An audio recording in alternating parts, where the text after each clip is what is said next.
నమస్కారం. మీరు చూస్తున్నారు పూజా టీవీ. నేను లలిత సహస్ర. 'సింహరాశియే' అనే ఒక పాట ఏదైతే ఉందో, సింహరాశి రాజశేఖర్ పాడినటువంటి పాట వాళ్ళంతా కూడా ఖచ్చితంగా చాలా గర్వంగా అప్పుడప్పుడు ఫీల్ అవుతూ ఉంటారు. ఎందుకంటే సింహరాశి వాళ్ళలో ఉన్నటువంటి యాటిట్యూడ్ అలాంటిది. ఖచ్చితంగా వాళ్ళకి ఏదొచ్చినా ఎదుర్కొనే సమస్యని ఫేస్ చేయాల్సినటువంటి ధైర్యం గానీ, కాన్ఫిడెంట్ గానీ ఉంటుందని అంటారు. కానీ సినిమాలో చూపించినంత ఈజీ అయితే కాదు కదా! నిజ జీవితంలో జరగడానికి. అవునండి. ఎందుకంటే సింహరాశి వాళ్ళు గూడా అన్ని రాసుల వాళ్ళలాగానే కొంతమందిలో అలాంటి ధైర్య సాహసాలు, కాన్ఫిడెన్స్ లెవెల్స్ ఉంటాయి గానీ, మిగిలిన వాళ్ళకి గూడా కొంతమంది ఆహ్, ఇటువంటి సమస్యల్ని ఖచ్చితంగా ఫేస్ చేస్తారు. ముందుగా ఎవరైతే ఉంటారో లైక్ ఎక్కువగా మాట్లాడేవారు, తక్కువగా మాట్లాడేవారు, వీళ్ళకి, వాళ్ళకి వ్యత్యాసాలుంటాయి గదా! ఆ విధంగా వాళ్ళ యొక్క బిహేవియర్‌ని బట్టి కొన్ని పూజలు చేసుకుంటే, వారి యొక్క పరిహారాలు, నష్టాలు లేకపోతే ఇంక జరగాల్సిన పనులన్నీ గూడా చాలా సక్రమంగా జరుగుతాయని నిపుణులంటున్నారు. ముఖ్యంగా ఇది ఏదైతే సింహరాశి వారున్నారో వాళ్ళకి అర్ధమ శని నడుస్తుందంట. అర్ధమ శని వల్ల వాళ్ళకొచ్చే పనులన్నీ గూడా దగ్గరకు వరకొచ్చి వెళ్ళిపోతాయట. సో, పూర్తిగా జరగకుండానే వాళ్ళు మధ్యలోనే నిష్క్రమించాల్సిన పరిస్థితి ఏర్పడుతుంది. మరి ఎందుకలా జరుగుతుంది? మరి ఈ అర్ధమ శని అంటే ఏమిటి? అర్ధమ శని వల్ల వచ్చే నష్టాలేంటి? ఈ అర్ధమ శని ఇంకెన్ని రోజులుంటుంది? ఈ విషయాలన్నీ గూడా సింహరాశి గురించి వాళ్ళకెందుకిలా పట్టిందనే అంశాల మీద మనం ఈరోజు ప్రస్తావిద్దాం. మరి ఈ విషయాలని పూర్తిగా విశ్లేషణ చేయడానికి మనతో పాటు ఉన్నారు ప్రముఖ జ్యోతిష్య నిపుణులు, లలితమ్మవారు ఉపాసకులు, బ్రహ్మశ్రీ నానాజీ పట్నాయక్ గారు. నమస్కారం గురుగారు. శ్రీమాత్రే నమః. గురుగారు, సింహరాశి వారి గురించి మనం మాట్లాడుకున్నాం కదా! మరి ఎంతో ధైర్య సాహసాలతో ఉన్న వాళ్ళకి గూడా సింహరాశిలో ఉన్నటువంటి అర్ధమ శని ఖచ్చితంగా పట్టి పీడిస్తుందా? అసలు అర్ధమ శని అంటే ఎలా ఉండబోతుంది? అంటే ఏలినాటి శనికి, అర్ధమ శనికి ఎటువంటి తేడాలు ఉన్నాయి?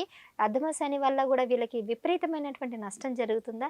అసలు ఒకవేళ ఇలాంటి నష్టం జరిగితే వీళ్ళు ఎటువంటి పూజలు, పరిష్కారాలు చేస్తే ఈ నష్టం నుంచి బయటపడే అవకాశం ఉందో మా ప్రేక్షకులకి కాస్త వివరిస్తారా? ఇప్పటికి సంవత్సరం అయిందమ్మా ఆల్రెడీ అష్టమ శని వచ్చి. మధ్యలో ఒకసారి వక్రించి వెనక్కి వెళ్ళింది. కాబట్టి ఏంటంటే అష్టమ శనిలో అష్టమ స్థానంలో శని అంటే సింహరాశి నుంచి అష్టమంలో శని నడిచేదని అష్టమ శని అంటారు. ఇది వీరికి ఆల్రెడీ సంవత్సరం నుంచి నడుస్తుంది. ఇంకో సంవత్సరన్నరలో అష్టమ శని యొక్క ప్రభావం ఆ సంవత్సరం తర్వాత పోతుంది. అయితే ఎప్పుడు కూడా అష్టమ శని జరిగేటప్పుడు సింహం వారికి ఒకటే గుర్తుపెట్టుకోవాలి. 6వ అధిపతి అష్టమంలో ఉన్నాడు. ఓకే. అయితే ఈ శని యొక్క విషయం ఎటువంటి రిజల్ట్స్ ఇస్తుంది అంటే ఆకస్మికంగా ఆల్ ఆఫ్ సడన్గా ఎటువంటి నిర్ణయాలు తీసుకోకూడదు అష్టమ శనిలో. అంటే చూడండి, ఏదైనా ల్యాండ్ తీసుకున్నా సరే తీసేసుకుందాం, వెహికల్ తీసేసుకుంటున్నాం అంటే ఏంటి, సడన్గా మీరు చేసేటువంటి పనులు. షేర్ మార్కెట్ అష్టమంలో షేర్ మార్కెట్ కూడా ఉంటుంది. అంటే ఆకస్మికంగా అప్ అండ్ డౌన్స్ కదా, కాబట్టి షేర్ మార్కెట్ కూడా ఉంటుంది. కాకపోతే ఒకటి, సడన్ ఇన్సిడెంట్స్ ఎక్కువగా జరుగుతాయి మీలో, మీకు మరియు మీ జీవిత భాగస్వామికి అనుకోండి, లేనట్లయితే మీ జీవిత భాగస్వామి కుటుంబం అనుకోండి, మీ కుటుంబ వ్యవహారాల విషయంలో కూడా. ఎందుకంటే శని అష్టమంలో ఉంటే జీవిత భాగస్వామి యొక్క కుటుంబ స్థానంలో ఉన్నట్టు మీ కుటుంబ స్థానాన్ని చూస్తున్నందుకు. అంటే ఏంటి, ఆల్ ఆఫ్ సడన్గా తీసుకునే నిర్ణయాల వల్ల నష్టాలు జరుగుతాయి. కాబట్టి 1-2 సార్లు ఆలోచించి నిర్ణయం తీసుకోవాలి. ఇదే అష్టమ శని యొక్క మెయిన్ ప్రభావం. అదేవిధంగా వాహనం మీద వెళ్ళేటప్పుడు స్పీడ్గా వెళ్ళకూడదు. తాతగారి ఆస్తికి సంబంధించిన విషయంలో తొందరపాటు నిర్ణయాలు పనికిరావు. ఈ 3 జాగ్రత్తలు తీసుకుంటూ మీరు నిత్యము దేవతారాధన, ఉదయం సాయంత్రం దీపారాధన చేయడము, నిత్యము కూడా ఆలయాలకి, ముఖ్యంగా స్కందుడు, సుబ్రహ్మణ్యేశ్వర స్వామి, ఆంజనేయ స్వామి, గణపతి, శక్తి ఆలయాలకు వెళ్ళడము, గోవులకి బెల్లము తినిపించడము. ఒక్క విషయాన్ని ముఖ్యంగా గుర్తుపెట్టుకోవాల్సింది ఏంటంటే, అష్టమ శని కానివ్వండి, ఏలినాటి శని కానివ్వండి, అర్ధాష్టమ శని కానివ్వండి, శని యొక్క కారకత్వం ఏంటంటే ఆయనే కర్మనిచ్చే కారకుడు, వృత్తినిచ్చే కారకుడు, వ్యాపారాన్నిచ్చే కారకుడు. కాకపోతే మందుడు కూడా ఆయనే. కాబట్టి కొంత బద్ధకము, పోస్ట్పోన్ చేసేటువంటి లక్షణాలు మనం మార్చుకోవాలి. అలా గనక మార్చుకుంటూ లలితా సహస్రనామాలలో ఓం అనాకలిత సాదృశ్య చుబుకశ్రీ విరాజితాయే నమః అనే మంత్రం కనుక ఎంత మీరు చేస్తూ ఉంటే అన్ని విధాలా మీకు బాగుండడం జరుగుతుంది. గుర్తుపెట్టుకోండి. అదేవిధంగా మరొక విషయం ఏంటంటే, ఇక్కడ ఈ యొక్క శని యొక్క విషయంలో, ఈ శని సమయంలో మధ్యాహ్నం పూట నిద్రపోకూడదు, ముఖ్యంగా యువకులు. అదేవిధంగా శనివారాలు నల్లటి వస్త్రాలు ధరించకూడదు. దగ్గరలో ఎక్కడైనా మీకు శివాలయం ఉన్నట్లయితే నూనెని దానంగా ఇవ్వండి. అన్ని విధాలా బాగుంటుంది. ధన్యోస్మి గురుగారు. చాలా చక్కగా వివరించారు.